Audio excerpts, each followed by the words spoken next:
Salut tout le monde et bienvenue sur la chaîne si vous la découvrez, et aujourd'hui j'ai décidé de vous faire mon top 5 des jeux de zombies jouables en coopération. Celui-ci est bien évidemment constitué de jeux auxquels j'ai joué, ou plutôt auxquels j'ai beaucoup joué. No life. Bah non, j'ai une vie, même si elle est différente, c'est la mienne. Ah oui, ça pour être différent, t'es différent, hein. Tu sais quoi mon petit verre, Koyou? Quoi? Si ça te plaît pas, tu peux aller te faire foutre, pauvre truffe. Joli, c'est distingué. Bah tu l'as cherché, hein. Allez, trêve de bêtises et je vous propose de démarrer tout de suite avec la 5e position.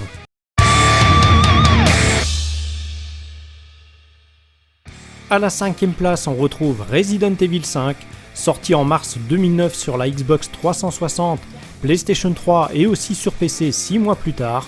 Il faut tout de même savoir que c'est un jeu qui a connu un succès commercial assez important, avec près de 5,3 millions d'exemplaires vendus en seulement 9 mois, et c'est sans compter les éditions Gold sorties en mars 2010, ou encore les versions légèrement remasterisées sur la PlayStation 4 et la Xbox One en juin 2016. Pourtant, c'est un jeu qui a divisé les grands fans de la série par son côté action de plus en plus présent, ce qui était déjà d'ailleurs le cas un peu dans le 4e épisode, mais aussi avec ses QTE qui prenaient un peu plus de place. Moi, personnellement, ça ne m'avait jamais dérangé, pas plus que ça. Le seul truc qui me titillait était plutôt la généralisation des Mangini dans le bestiaire, au détriment des zombies, on va dire, un peu plus traditionnels. Seul le jeu était assez classique et surtout l'IA du personnage qui nous accompagnait était parfois proche du QI d'une huître, mais alors en coopération avec un ami, ça devenait juste énorme et très fun, surtout dans les modes de difficulté les plus élevés. Sa jouabilité était toujours comme dans le 4e épisode, c'est-à-dire assez rigide, ce qui lors des phases de combat où parfois il y avait quand même pas mal d'ennemis à vaincre, cela renforçait l'entraide, qui est la base de tout bon jeu coop, il faut le savoir. Pour moi, d'excellents souvenirs avec des amis, je l'avais d'ailleurs fait plusieurs fois et même platiné sur PlayStation 3, donc si vous savez le trouver pas cher et y jouer de préférence avec des potes, je ne pense vraiment pas que vous en serez déçus. En revanche, encore une fois, seul, là c'est une autre histoire.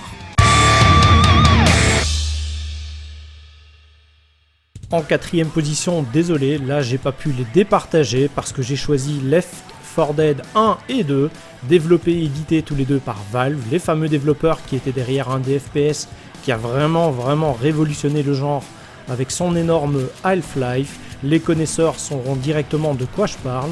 Le premier opus est sorti en novembre 2008 sur PC et Xbox 360 uniquement, le second est lui sorti seulement un an plus tard sur les mêmes supports.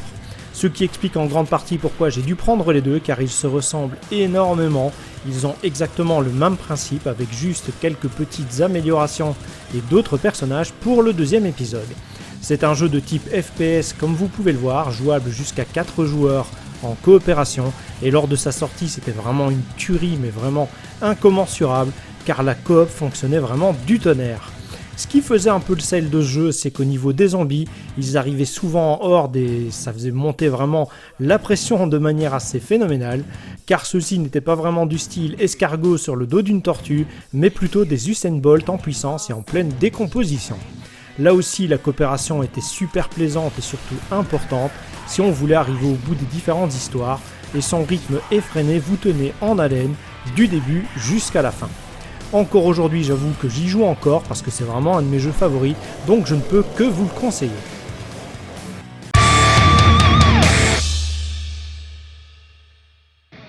Pour la 3e position, là également, j'ai longuement hésité entre deux épisodes d'une même série, plus exactement entre Dead Rising 2 et Dead Rising 3, pour finalement trancher quand même pour le 3e épisode.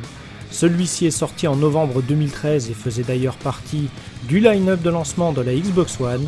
Il a été développé par Capcom et édité évidemment par Microsoft, et même si ce Dead Rising 3 n'a pas fait l'unanimité parmi les fans, dont je fais clairement partie en plus, il m'a pourtant énormément plu, même si c'est vrai que son personnage principal manquait un peu de charisme, surtout par rapport à un Frank West ou encore un Chuck Green, que les nouveautés n'y étaient pas légion, et bien malgré tout, d'un autre côté, la coop était toujours présente comme sur le 2, contrairement au 4e épisode qui m'a un peu déçu.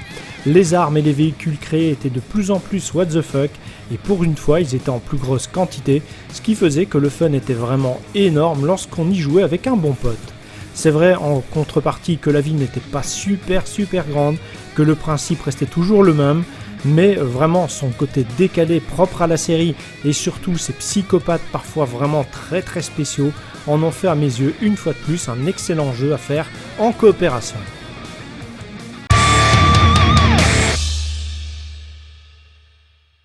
Au pied du podium, on retrouve un jeu dont j'attends la suite avec une grande impatience, vous l'aurez reconnu, il s'agit de Dying Light. Il est disponible sur PC, PlayStation 4 et Xbox One depuis février 2015. Il a été développé lui par Techland et édité par Warner Bros.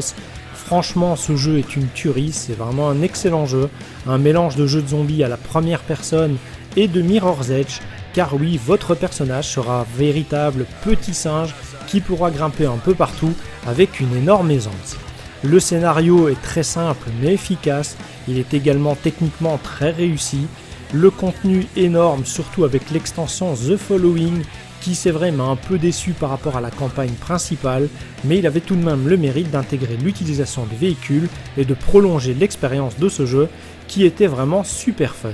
Bref, si je résume, il est fun, il dispose d'un excellent gameplay très intuitif, une très bonne durée de vie, de bonnes quêtes principales et secondaires, du crafting pour les armes pour en faire de véritables objets de destruction, sans oublier la coopération jusqu'à 4 joueurs. Tout ceci ont fait vraiment pour moi un incontournable si vous cherchez un jeu de coopération avec des zombies.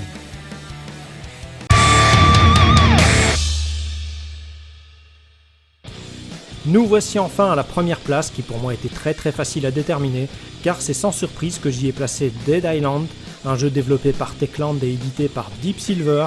Il est sorti à la base en septembre 2011 sur PC, Xbox 360 et PlayStation 3, mais il a eu droit à une définitive édition qui est apparue également sur Xbox One, PlayStation 4 et de nouveau sur PC en mai 2016.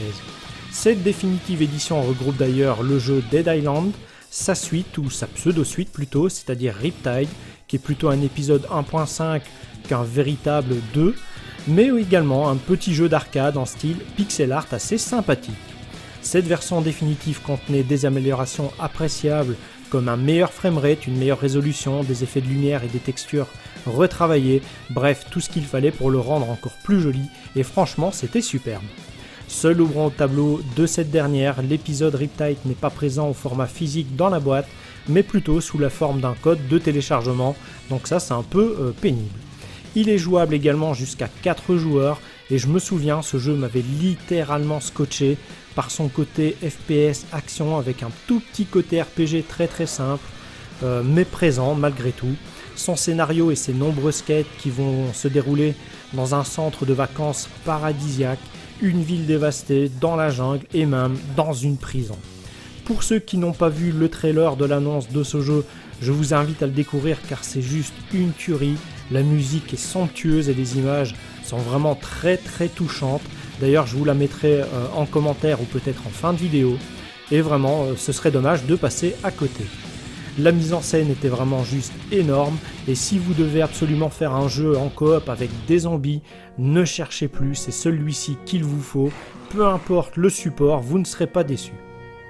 Bref, vous connaissez maintenant les jeux coop pour buter des zombies entre amis avec lesquels j'ai pris le plus de plaisir à jouer, mais ça ne veut pas dire pour autant que cette liste est figée et exhaustive, car il y a encore bien d'autres titres qui de prime abord ont l'air de valoir vachement le coup, comme notamment Project Zomboid sur PC, qui est assez compliqué à jouer au départ, mais après c'est vraiment très fun, le Zombie Army Trilogy, qui est vraiment excellent, basé sur le moteur et le principe de jeu de Sniper Elite, et vraiment donc c'est vraiment du très bon, ou encore State of Decay 2 sur la Xbox One et PC, qui à mon avis doit vraiment être super amusant en coop, mais malheureusement je n'ai pas encore eu l'occasion d'y jouer avec un ami, sinon il y a fort à parier qu'il serait apparu aussi dans le top. N'hésitez pas d'ailleurs à me dire en commentaire ce que vous pensez de ce top 5 et pourquoi pas me dire quel jeu vous auriez placé dans celui-ci à ma place. Ça me permettra peut-être d'en découvrir d'autres ou de les approfondir en coop. Petit bonus, étant un grand fan des jeux de ce style, je vous offre une astuce pour définitivement éradiquer des zombies à côté de celle traditionnelle qui était de leur tirer dans le cerveau.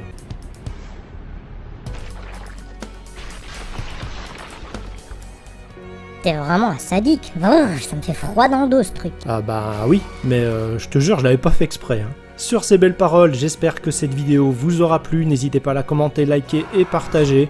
Pourquoi pas vous abonner si vous aimez mon travail et mon comparse vers Koyou. Ils ne peuvent que m'aimer, Koyou. S'il y a un souci, ça peut venir que de toi. Évidemment, ça coule de source. Et donc, on vous laisse ici et on vous donne tous les deux rendez-vous dans la prochaine vidéo. Allez, ciao ciao. Ciao, ciao.